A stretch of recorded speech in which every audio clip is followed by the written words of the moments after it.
So measurement tools like OAMP and ping are used to measure the delay between a source and a destination on a network. But it's really hard to think about this in terms of what this means for network performance unless we're able to describe what these metrics really are. So if we look at this example, we've mapped out all the different possible delays that exist on a network. These are really defined to be the delays that it takes the packet to go a full end-to-end. But whenever we cross different hops along our network path, we have to go through this process all over again. So on any given long network path, we may do this maybe tens or hundreds of different times.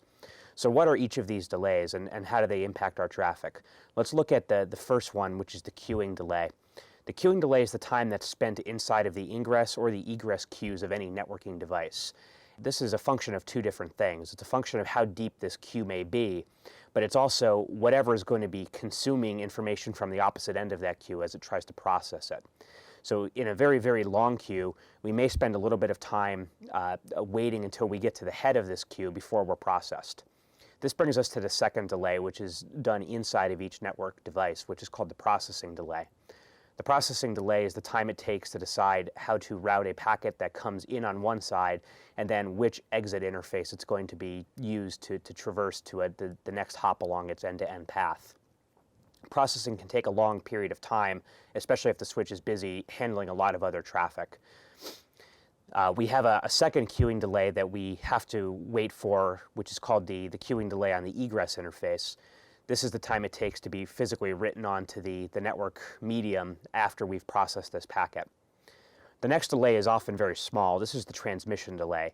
This is the time it takes to write the packet as it leaves the egress queue and as it gets put onto the medium.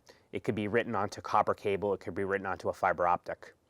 Our last delay is often the longest delay. This is the propagation delay. This is the time it takes to travel between pieces of a network. This is a function of the speed of light, and it's a function of the speed of the medium that we're traveling on. For instance, fiber optic cable can be a little bit faster than copper cable in many cases.